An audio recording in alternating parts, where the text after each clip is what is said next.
में वे यहाँ से उत्तर प्रदेश स्टेट के लिए लोकसभा के लिए हो रहे आम चुनाव में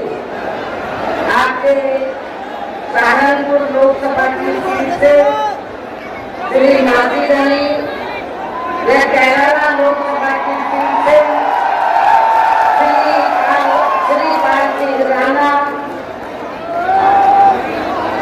ये जो दोनों चुनाव लड़ रहे हैं तो इनके समर्थन में मुझे सुनने के लिए यहाँ इकट्ठा हुए हैं, तो उसके लिए मैं आप सभी लोगों का हार्दिक दिल से आभार प्रकट करती हूँ। वैसे आप लोगों को ये मालूम है कि हमारी पार्टी कांग्रेस, बीजेपी व अन्य किसी भी विरोधी पार्टी के साथ गठबंधन करके या मिलकर नहीं, किसी भी विरोधी पार्टी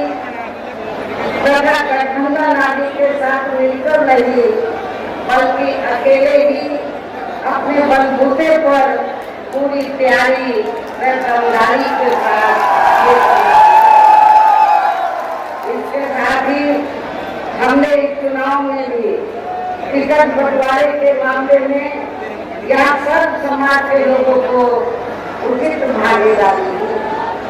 जिनको निकालने के लिए पार्टी के लोग पूरे जी जान से लगे हुए हैं।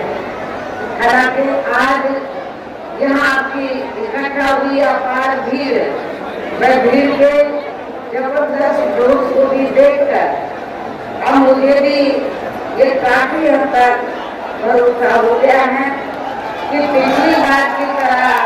इस बार भी आप लोग अपने प्रदेश से यहाँ लोकसभा चुनाव में अपनी पार्टी का बेहतर रिजल्ट जरूर लाएंगे। इसके लिए अब मैं आप लोगों का ध्यान कुछ जरूरी बातों की तरफ दिलाना चाहती हूँ और इस संबंध में मैं विशेषकर कांग्रेस, बीजेपी व इनके अन्य सहयोगी दलों के बारे में ये कहना चाहूंगी कि आजादी के बाद शुरू में केंद्र व देश के काफी राज्यों में भी ज्यादातर सत्ता यहाँ कांग्रेस पार्टी के ही हाथों में केंद्रित रही है, किंतु इनकी खासकर दलित, आदिवासी व पिछड़ा वर्ग विरोधी तथा अन्य और मामलों में भी रही गलत नीतियों एवं गलत कार्य प्रणाली आदि की वजह से भी फिर इस पार्टी को केंद्र में काफी राज्यों की भी सत्ता से बाहर होना पड़ा तथा यही स्थिति इनकी सहयोगी पार्टियों की भी बनी रही है, जिस कारण ही फिर हमें बीएसपी को बनाने की जरूरत पड़ी है। और अब पिछले कुछ वर्षों से बीजेपी एवं इनके सहयोगी दल केंद्र में अधिकांश राज्यों की भी सत्ता में शामिल हो गए। साथ ही इनकी भी ज्यादातर यानी कि बीजेपी कंपनी के लोगों की भी ज्यादातर जातिवादी, पूंजीवादी, संकीर्ण संप्रदाय व द्वेष नीतियों एवं कार्य प्रणाली आदि से तथा इनकी करनी व करनी में भी काफी अंतर होने की वजह से अब ऐसा लगता है कि इस बार ये पार्टी भी केंद्र की सत्ता में आसानी से वापस आने वाली नहीं।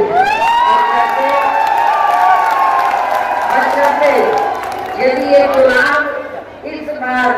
फ्री एंड फेयर होता है तथा हम चर्चा के मुताबिक वोटिंग मशीनों में भी कोई गड़बड़ी आदि नहीं की जाती है और वैसे भी इस बार चुनाव में इनकी कोई भी पुरानी एवं नई चल रही नाटकबाजी, जुमलेबाजी व गारंटी आदि काम में आने वाली नहीं, क्योंकि अब देश की जनता काफी हद तक इस बात को समझ चुकी है कि इनकी पार्टी ने अब तक देश के विशेषकर गरीबों, कमजोर तबकों, मध्यम वर्गीय एवं अन्य मेहनतकश लोगों को जो इन्हें अच्छे दिन दिखाने के असंख्य प्रलोभन भरे वायदे किए हैं तथा अनेकों हवाई व कागजी गारंटी भी दी है, तो उनका जमीनी हकीकत में अभी तक इन्होंने लगभग 1/4 हिस्सा कार्य भी पूरा नहीं किया है, बल्कि इसके स्थान पर इनका ज्यादातर समय में ताकत भी या इनके अपने कहते रहे बड़े बड़े पूंजीपतियों एवं धन्ना सेठों को ही ज्यादा से ज्यादा मालामाल व धनवान आदि बनाने में तथा उन्हें हर स्तर पर छूट देने में व बचाने में ही लगी रही है, जिनके अधिकांश आर्थिक सहयोग से ही ये पार्टी व अन्य पार्टियां भी अपना संगठन चलाती हैं तथा चुनाव आदि भी लड़ाती हैं, जिसका काफी कुछ खुलासा कौन की अभी हाल ही में आई रिपोर्ट से ही हो जाता है। इसके साथ ही अब ऐसा लगता है कि कांग्रेस पार्टी की तरह ही बीजेपी ने भी केंद्र की तमाम सरकारी जांच एजेंसियों का ज्यादातर राजनीतिकरण ही कर दिया है। इसके अलावा देश के किसान वर्ग भी वर्तमान बीजेपी की सरकार में शुरू से ही अपनी विभिन्न समस्याओं को लेकर काफी ज्यादा दुखी व परेशान रहे हैं और अभी भी हैं, जबकि यूपी में 4 बार हमारी पार्टी की रही सरकार ने इनके हितों का भी हर स्तर पर विशेष ध्यान रखा है। इतना ही नहीं बल्कि केंद्र में पूर्व की रही कांग्रेसी सरकार की तरह ही वर्तमान भाजपा सरकार ने भी इनकी जातिवादी, हीन, सांप्रदायिक एवं पूंजीवादी सोच रणनीतियों के चलते ही पूरे देश में सर्व समाज में से खासकर गरीबों, दलितों, आदिवासियों, पिछड़े वर्गों, मुस्लिम एवं अन्य धार्मिक अल्पसंख्यक समाज के लोगों का भी पूर्ण रूप से विकास व उत्थान आदि नहीं हो सका है। और इस संदर्भ में वैसे आप लोगों को ये मालूम है कि पूरे देश में यहाँ दलितों, आदिवासियों एवं अन्य पिछड़े वर्गों का सरकारी नौकरियों में वर्षों से अधूरा पड़ा आरक्षण का कोटा भी अभी तक भी वर्तमान बीजेपी के सरकार के दौरान भी ये पूरा नहीं भरा जा सका है। विशेषकर एससी व एसटी वर्गों के सरकारी कर्मचारियों का पदोन्नति में आरक्षण को अब काफी हद तक प्रभावहीन ही बना दिया गया है। साथ ही केंद्र व राज्यों में भी विरोधी पार्टियों की रही सरकारों में इन सभी वर्गों को प्राइवेट सेक्टर में आरक्षण दिए जाने की व्यवस्था किए बिना ही इनकी सरकारों के ज्यादातर सरकारी कार्य अब प्राइवेट सेक्टर के जरिए ही इनके बड़े बड़े पूंजीपतियों व धनराशियों आदि को ही दिए जाने के कारण अब इनको पूरे देश में आरक्षण का बहुत कम ही लाभ मिल पा रहा है। इसी प्रकार इनका अन्य और मामलों में भी शोषण व उत्पीड़न आदि होना अभी तक भी बंद नहीं हुआ है। इसके साथ साथ मुस्लिम व अन्य धार्मिक अल्पसंख्यक समाज के लोगों की भी हालत हर स्तर पर यह काफी ज्यादा खराब व दयनीय ही बनी हुई है, जिसका काफी कुछ खुलासा सत्तर कमेटी की रिपोर्ट में भी किया गया है। इतना ही नहीं बल्कि पिछले कुछ वर्षों से केंद्र व अधिकांश राज्यों में भी बीजेपी व आरएसएस की सरकारों के चलते हुए अब इनका विकास व उत्थान आदि होना भी काफी हद तक बंद सा हो गया है। आए दिन पर खासकर धर्म की आड़ में हो रही जुर्म जाति भी यह काफी ज्यादा चरम सीमा पर पहुंच चुकी है। इनके साथ साथ अपर कास्ट समाज में से विशेषकर गरीब लोगों की भी हालत हमें कोई खास अच्छी नजर नहीं आती है। इनके गलत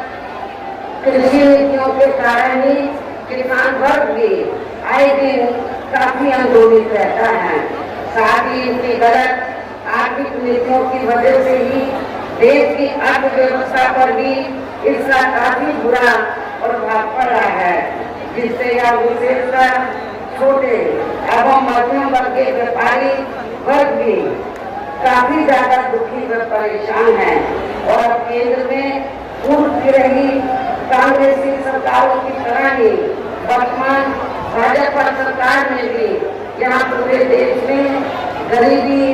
बेरोजगारी एवं महंगाई आदि भी लगातार काफी ज्यादा बढ़ रही है। देश में हर स्तर पर फैला भ्रष्टाचार भी अभी तक भी कम नहीं हुआ है। साथ ही अपने देश की सीमाएं भी अभी तक पूरे तौर से सुरक्षित नहीं है। ये भी बड़ी चिंता की बात है। ऐसे में अब आप लोगों को देश में हो रहे इस समय देश में हो रहे लोकसभा चुनाव में कांग्रेस, बीजेपी व इनकी सहयोगी पार्टियों को भी केंद्र की सत्ता में आने से जरूर रोकना है। जिनकी गलत नीतियों व गलत कार्य प्रणाली आदि को आप लोग काफी हद तक आजमा भी चुके हैं। और अब ये विरोधी पार्टियां किस्म किस्म के ऐसी स्थिति में अब ये विरोधी पार्टियां किस्म किस्म के साम, दाम, दंड, भेद आदि अनेकों हथकंडे इस्तेमाल करके केंद्र की सत्ता में आने की पूरी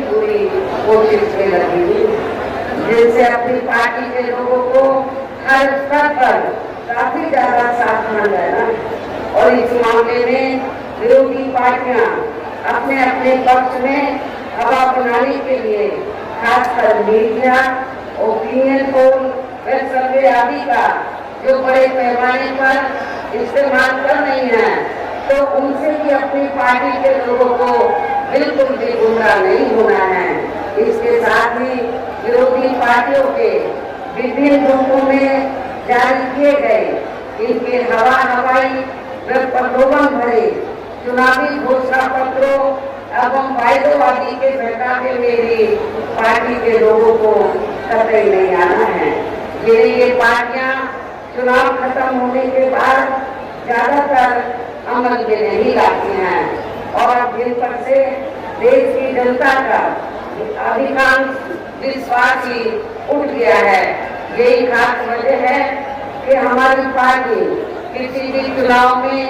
अपनी पार्टी का कोई भी चुनावी घोषणा पत्र आदि जारी नहीं करती है। वैसे भी हमारी पार्टी किसी भी मामले में कहने में बहुत कम बल्कि कार्य करके दिखाने में ही ज्यादा विश्वास रखती है। और इस बात का सबसे बड़ा सबूत ये है कि उत्तर प्रदेश में 4 बार हमारी पार्टी के नेतृत्व में रही सरकार ने चुनाव में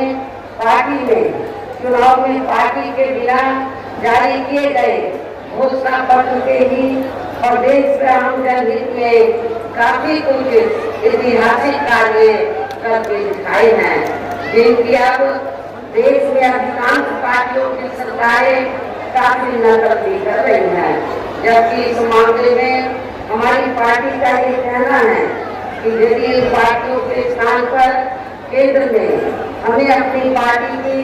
सरकार बनाने का मौका मिलता है, तो तब फिर हमारी पार्टी की बड़ी सरकार केंद्र में जहाँ अब तक की रही सभी विरोधी पार्टियों की सरकारों की तरह नहीं, बल्कि सरकारों की तरह केवल हवाई या कागजी कार्य आदि नहीं करेगी, बल्कि उत्तर प्रदेश की तरह ही जमीनी हकीकत में ठोस कार्य करके दिखाएगी। और इस संदर्भ में खासकर मैं ये कहना चाहूंगी, केंद्र द्वारा देश में पिछले कुछ समय से अति गरीब परिवारों को अस्थायी तौर पर फ्री में जो थोड़ी सी खाद्य सामग्री दी जा रही है तो उससे इनका स्थायी तौर पर भला होने वाला नहीं है। और वैसे भी इनकी ये जटिल समस्या देश में हर घर को काम देने से ही केवल दूर हो सकती है, जिसकी तरफ हमारी पार्टी की बनी सरकार विशेष ध्यान देगी। साथ ही देश में पिछले काफी वर्षों से आए दिन बढ़ रही गरीबी, बेरोजगारी, महंगाई आदि से भी जनता बहुत ज्यादा परेशान है, जिसे भी आर्थिक नीतियों में तब्दीली करके जरूर दूर किया जाएगा। धर्म की आड़ में भी पिछले कुछ वर्षों से खासकर मुस्लिम समाज के लोगों का द्वेष की भावना से जो इनका काफी ज्यादा शोषण में उत्पीड़न आदि किया जा रहा है, तो इसे भी जरूर रोका जाएगा। और ये सब हमने अपनी ड्यूटी की रही सरकार ने करके भी दिखाया है। इसके अलावा हमने यूपी में सर्व समाज में से गरीब एवं बेरोजगार लोगों को बेरोजगारी भत्ता देना देकर उन्हें बड़ी तादाद में रोटी रोटी के साधन भी उपलब्ध कराए हैं, जो अब ये कार्य भी अधिकांश करने पड़े, जिनको फिर सरकार होने पर प्राथमिकता दी जाएगी। कहने का तात्पर्य यह है कि देश में इस समय हो रहे लोकसभा चुनाव में विरोधी पार्टियों के जारी किए गए इनके हवाई व प्रलोभन भरे चुनावी घोषणा पत्रों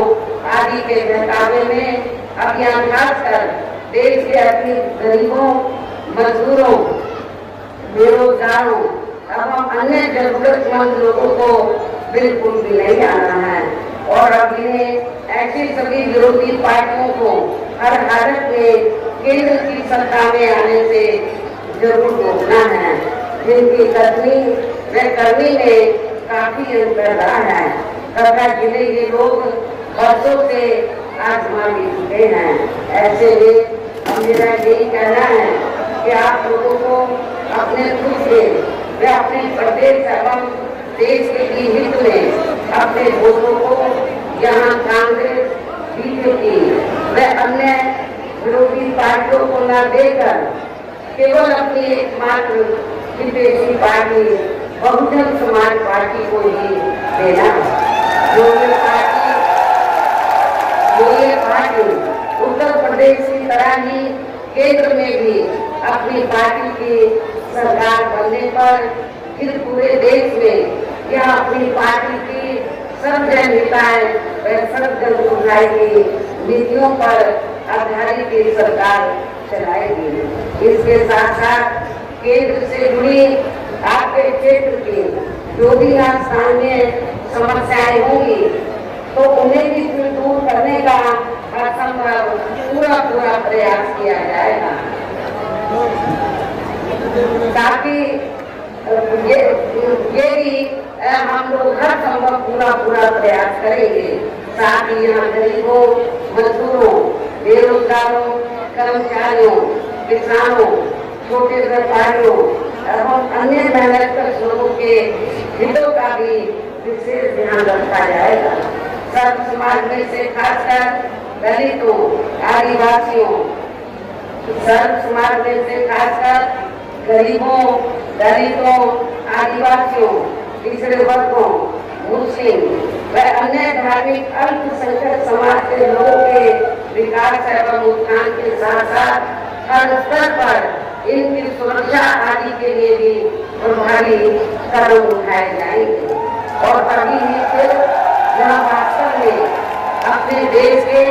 महान संतों, गुरुओं व महापुरुषों में भी विशेषकर महात्मा ज्योतिबा फुले, श्री छत्रपति शाहू जी महाराज, श्री नारायण गुरु, बाबा साहब डॉक्टर भीमराव अम्बेडकर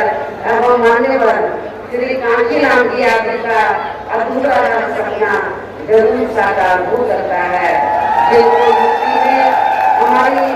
पार्टी के रही सरकार द्वारा हर स्तर पर पूरा आदर सम्मान दिया गया है। इन्हीं खास बातों के साथ ही हम मेरा पार्टी व मूवमेंट के हित में ये कहना है कि हमारी पार्टी ने आपके सहारनपुर लोकसभा की सीट से और इससे बिल्कुल लगी हुई जो कैराना लोकसभा की सीट है, इनसे जिनको हमने चुनाव के मैदान में उतारा है, जो आपके सामने यहाँ मौजूद भी है मंच पर, तो उन्हें आपको जरूर कामयाब बनाना है। जिसके लिए यहाँ पार्टी के सभी स्तर के छोटे बड़े पदाधिकारी व प्रभारी आदि पूरे जी जान से लगे हुए हैं। और अब आप लोगों को वोट पड़ने वाले दिन यहाँ बीएसपी के अपने सभी लोकसभा उम्मीदवारों को पार्टी के हाथी चुनाव चिन्ह के सामने वाले बटन को दबा के इन्हें जरूर कामयाब बनाएं। लेकिन यहाँ मैं ये भी कहना चाहती हूँ कि आप लोग खासकर अपनी सहारनपुर लोकसभा की सीट से तो कई बार बीएसपी के लोकसभा के उम्मीदवारों को यहाँ से जिता चुके, और आपको ये भी मालूम है कि जब भी बीएसपी ने खासकर मुस्लिम समाज के आदमी को चुनाव के मैदान में उतारा है, तो कांग्रेस पार्टी ने या अन्य और पार्टी ने भी एक आदमी मुस्लिम समाज को जरूर खड़ा किया। और इसलिए खड़ा किया है, उन्हें मालूम है कांग्रेस पार्टी को, इस बार भी कांग्रेस पार्टी ने अपना मुस्लिम उम्मीदवार चुनाव के मैदान में उतारा है, लेकिन कांग्रेस पार्टी को ये मालूम है कि उनका उम्मीदवार चुनाव जीतने वाला नहीं। कांग्रेस पार्टी को ये मालूम है कि उनका उम्मीदवार चुनाव जीतने वाला नहीं है, क्योंकि कांग्रेस पार्टी को पास और कोई दूसरा वोट नहीं है। बीएसपी के पास तो मुसलमानों के साथ साथ तो दलितों का विशाल वोट है। और अब तो अच्छी बात यह है कि कैराना से हमने क्षत्रिय समाज को टिकट दिया है, अब तो सहारनपुर लोकसभा की सीट पर क्षत्रिय समाज का वोट भी हमारे उम्मीदवार को जरूर मिलेगा। इसलिए मैं सहारनपुर में खास तौर से मुस्लिम समाज के लोगों से ये कहना चाहती हूँ कि आप लोगों को अपने वोट को बांटना नहीं है दूर की तरह।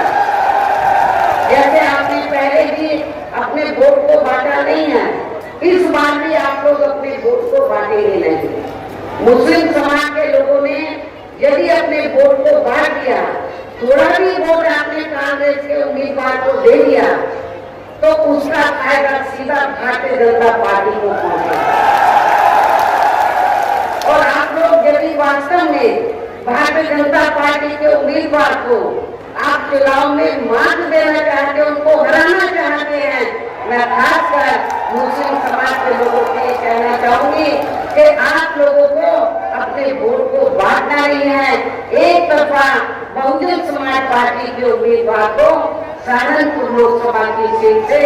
आप लोगों को जरूर इनको देना है। इससे सहारनपुर से लगी हुई सीट है कैराना। कैराना से भी मेरा खास तौर से जब यहाँ पर क्षत्रिय समाज तो बीएसपी के उम्मीदवार को जिताने के लिए जी जान से लगा हुआ है, तो वहाँ के मुस्लिम समाज से भी मैं अपील करती हूँ, वो भी हमारे कैराना के उम्मीदवार को जो क्षत्रिय समाज से ताल्लुक रखते हैं, तो मुस्लिम समाज भी अपना एक एक वोट देकर इनको जरूर कामयाब बनाए और इस भाईचारे को आप लोग जरूर मजबूत बनाए। क्योंकि सहारनपुर के क्षत्रिय समाज के लोगों को ये मालूम है कि यहाँ से बीएसपी से क्षत्रिय भी मेंबर पार्लियामेंट बना, ये मालूम है क्षत्रिय समाज को। लेकिन यदि क्षत्रिय समाज के लोग बहुत पहले बीएसपी में सहारनपुर से जुड़ जाते तो शायद आपको भी मौका मिल सकता था, लेकिन आप लोग भारतीय जनता पार्टी की तरफ देखते रहे, उन्होंने आपको मौका दिया नहीं। इसलिए लेकिन फिर भी हमने क्षत्रिय समाज का मान सम्मान रखा और हमने बगल के लगी कैराना लोकसभा की सीट है, वहां से क्षत्रिय समाज को हमने टिकट दिया। इसलिए मेरी आप सब लोगों से यही अपील है कि सर्व समाज के हितों का हर मामले में बहुजन समाज पार्टी पूरा ध्यान रखती है। सब चाहे राजनीति हो या अन्य कोई मामला हो, तो हमारी पार्टी सर्व समाज के हितों का पूरा ध्यान रखती है। इसलिए मेरी सर्व समाज के लोगों से ये पुरजोर अपील है कि बहुजन समाज पार्टी के ये जो हमारे दो उम्मीदवार सहारनपुर लोकसभा की सीट से और कैराना लोकसभा की सीट से हमारे ये जो दो उम्मीदवार आपके सामने खड़े हैं, आपसे वोट की अपील कर रहे हैं। मेरी आप लोगों से जो अपील है कि बहुजन समाज पार्टी के इन दोनों प्रत्याशियों को बीएसपी का जो चुनाव चिन्ह हाथी है, हाथी चुनाव चिन्ह के सामने वाले बटन को दबाकर इनको भारी वोटों के अंतर से जरूर कामयाब बनाना है। इस खास अपील के साथ ही अब मैं आप लोगों से यही रजा लेती हूँ। जय भीम, जय भारत।